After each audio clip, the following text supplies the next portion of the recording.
Good morning students, welcome to the TSN school. Today we'll start second unit, chapter 3rd, an empire across 3 continents. Second unit का first chapter हमारा है एक ऐसे साम्राज्य के बारे में जो 3 महाद्वीपों में फैला हुआ था। ये साम्राज्य है रोमन एम्पायर और इसका जो स्ट्रेच था या इसका जो फैलाव था वो था एशिया, अफ्रीका और यूरोप में। तो इसी के बारे में इस चैप्टर में हम पढ़ने वाले हैं।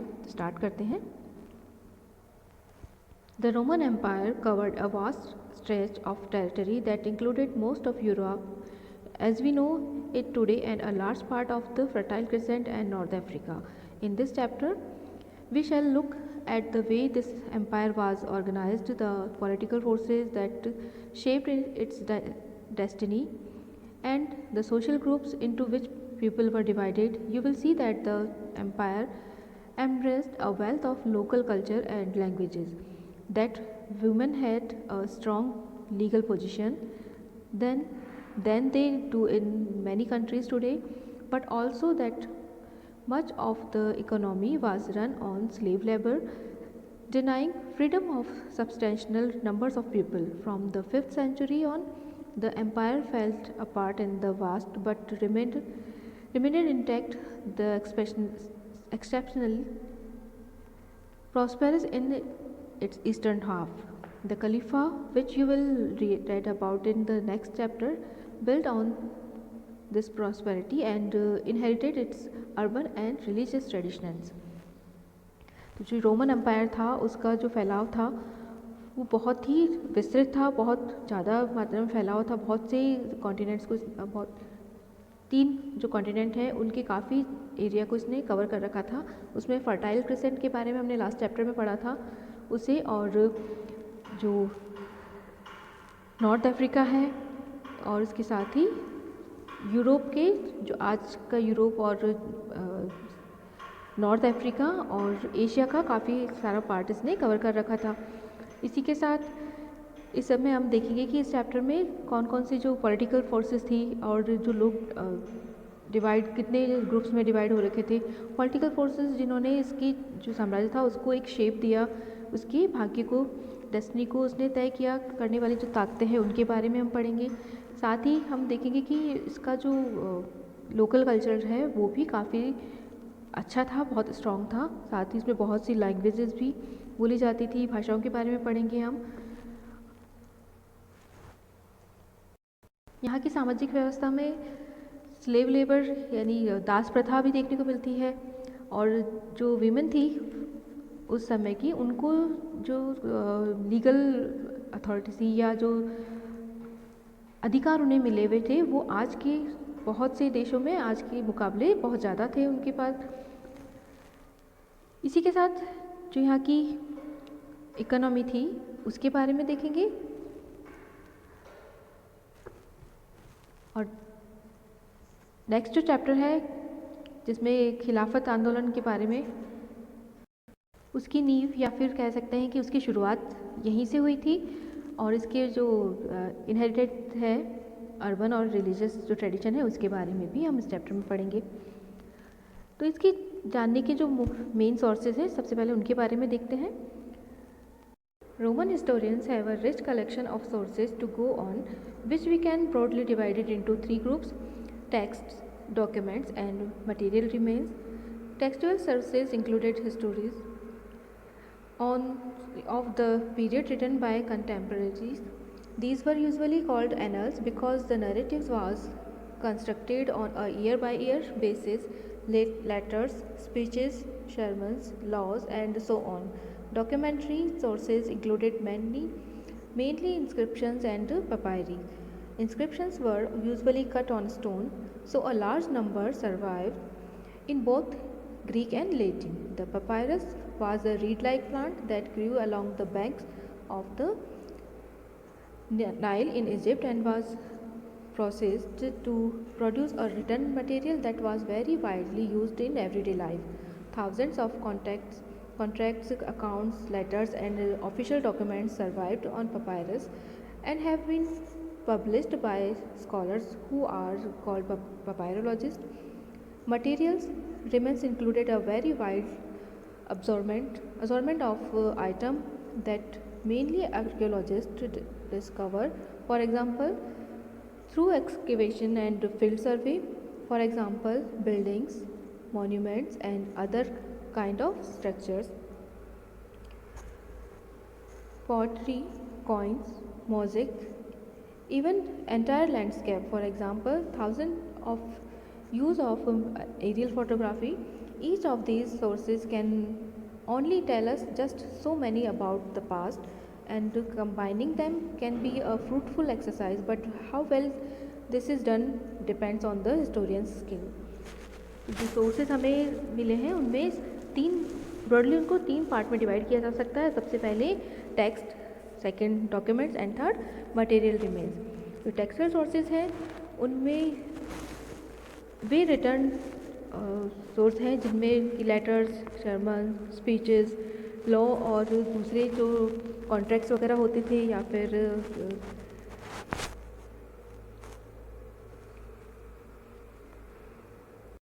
एनल्स जो कि एवरी ईयर बेसिस पे लिखे जाते थे और उन्हें लिखने वाले कंटेम्प्रेरीज होते थे, उसी समय के रहने वाले लोगों द्वारा ये लिखे जाते थे. इसी के साथ जो इंस्क्रिप्शंस हैं, डॉक्यूमेंट्स हैं, उनमें इंस्क्रिप्शंस और पपायरस मेन है. उनमें इंस्क्रिप्शंस को स्टोन पर लिखा जाता था, इसीलिए वे काफ़ी बड़ी संख्या में, काफ़ी ज़्यादा नंबर्स में मिले हैं और सही हालत में मिले हैं. और ये दो लैंग्वेज यानी ग्रीक और लैटिन दोनों भाषाओं में लिखे हुए हैं. और जो पपायरस है वो एक तरह का रीड लाइट प्लांट होता था जो कि जो रिवर है नाइल, उसकी इजिप्ट में है ये रिवर, और इसके जो बैंक्स हैं उस पर मोस्टली ये पाया जाता है, वो ग्रू होता है प्लांट. उसी को एज अ पेपर इसको यूज़ किया जाता था, बिकॉज उस टाइम में पेपर्स तो होते नहीं थे, तो एज अ रिटर्न मटेरियल के रूप में इसको यूज़ किया जाता था. उस पर बहुत से जैसे कॉन्ट्रैक्ट्स है, अकाउंट्स है या लेटर्स है, उनको लिखकर, ऑफिशियल डॉक्यूमेंट्स को लिखकर उन्हें रोल करके रखा जाता था, जिसकी पिक्चर भी आपकी बुक में दी हुई है. और इनको लिखने वाले या इनको जो काम करते थे, इनको लिखने का, इन पेपर्स को बनाने और लिखने का काम करते थे, उनको पपायरोलॉजिस्ट के नाम से जाना जाता था. इसी के साथ जो मटेरियल रिमेन्स मिले हैं उसमें काफ़ी सारी बिल्डिंग्स जो उस समय की बनी हुई है, और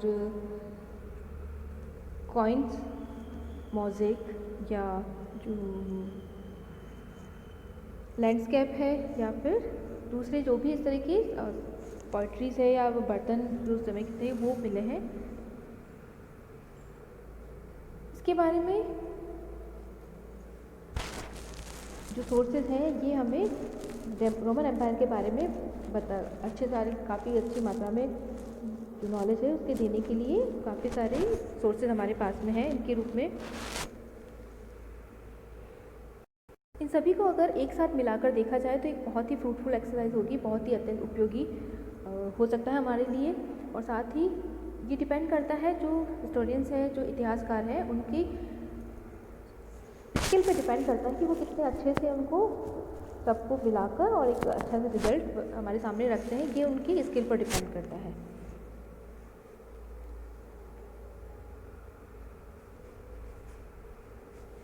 Two powerful empires ruled over most of Europe, North Africa and the Middle East in the period between the birth of Christ and the early part of the 7th century, say down to the 630s. The two empires were those of Rome and Iran. The Romans and Iranians were rivals and fought against each other for much of their history. Their empires lay next to each other, separated only by a narrow strip of land that ran along the river Euphrates. In this chapter we shall be looking at the Roman Empire, but we shall also refer in passing the Rome's rival Iran. The birth of Christ यानी ईसा मसीह के जन्म से लेकर 7th century थी, उसकी middle half तक यानी 630 BC के टाइम में जो मोस्ट ऑफ यूरोप था और नॉर्थ अफ्रीका और साथ ही मिडिल ईस्ट तक इन दो साम्राज्यों का फैलाव था. इन दो जो शक्तियाँ थी, पावर्स थी, उन्होंने रूल किया था. और ये दोनों ही जो पावर्स थे रोम और ईरान दोनों एक दूसरे के राइवल्स थे और अपनी हिस्ट्री के मोस्ट ऑफ टाइम में ये एक दूसरे से लड़ते रहे थे। इनका जो साम्राज्य था, इनका जो एरिया था, एक दूसरे को उनको डिवाइड बिल्कुल पास पास था, लेकिन उसे एक बहुत ही नैरो स्ट्रिप ने डिवाइड कर रखा था जिस पर यूफ्रेटिस नदी बहती थी। इस चैप्टर में हम रोमन हिस्ट्री के बारे में पढ़ेंगे, रोमन एम्पायर के बारे में पढ़ेंगे, लेकिन कहीं कहीं पर जहाँ रेफरेंस दिया जाएगा वहाँ पर रोम के राइवल ईरान के बारे में भी रेफरेंस देखने को मिलेगा हमें। Now next, if you look at the map, you will see that the continent of Europe and Africa are separated by a sea that stretched all the way from Spain in the west to Syria in the east. This sea is called the Mediterranean and it was the heart of Rome's empire. Rome dominated the Mediterranean and all the region around that sea in both direction, north as well as south. To the north, the boundaries of the empire were formed by two great rivers, the Rhine and the Danube. To the south, by the huge expansion of desert called the Sahara. The vast stretch of territories was the Roman Empire. Iran controlled the whole area south of the Caspian Sea down to eastern Arabia and sometimes large part of Afghanistan as well. These two superpowers had divided upmost of the world that the Chinese called Ta-Ching. तो अगर हम map को देखें तो उसे यहाँ पर एक सी ने इन दो पार्ट्स को डिवाइड कर रखा है जिसे हम मेडिटेरेनियन के नाम से जानते हैं। इसने यूरोप और अफ्रीका को डिवाइड किया हुआ है, जिसमें ईस्ट में स्पेन से लेकर वेस्ट में स्पेन से लेकर ईस्ट में सीरिया तक का इसका फैलाव है, इस मेडिटेरेनियन सी का। और इस सी को रोम के हार्ट के नाम से भी जाना जाता था उस समय में। और इसकी जो रीजन्स है आसपास जितने भी जो प्रदेश है वहाँ पर रोम का साम्राज्य था, रोम का एम्पायर वहाँ तक फैला हुआ था। तो रोम ने इसकी north as well as south की डायरेक्शन में इसके आसपास के जितने भी प्रदेश थे, जो भी रीजन थे, वहाँ पर उसकी डोमिनेट किया था रोम ने वहाँ पर। और जो बाउंड्रीज है रोम की, उसकी अगर देखा उसके ज्योग्राफी के नज़रिए से देखा जाए तो उत्तर या ईस्ट में साम्राज्य की सीमा, उत्तरी सीमा उसकी देखी जाए तो दो ग्रेट रिवर्स वहाँ पर थी जो कि राइन और डैन्यूब के नाम से जानी जाती है। इसी के साथ में उसकी साउथ में एक डेजर्ट था, बहुत बड़े रेगिस्तान का फैलाव था जिसे हम सहारा रेगिस्तान के नाम से जानते हैं। और इसी प्रकार बहुत ही बड़े क्षेत्र पर इसकी टेरिटरी यानी इसका साम्राज्य फैला हुआ था रोमन एम्पायर। और जो ईरान था उसका कंट्रोल था whole area south of the Caspian sea down the eastern Arabia. Caspian सागर से लेकर अरेबियन जो सागर है वहाँ तक ईरान का क्षेत्र था। एंड कुछ हिस्सा उसका जो अफ़गानिस्तान है उसकी हिस्सों को भी उसने ईरान पर कब्जा कर रखा था। तो इन दो महाशक्तियों या जो सुपर पावर्स है उसकी जो अधिकांश भाग को आपस में इन्होंने बांट रखा था वर्ल्ड के। और उसे जो चीनी थी या चाइनीज़ लोग उसे ता चीन के नाम से जानते हैं।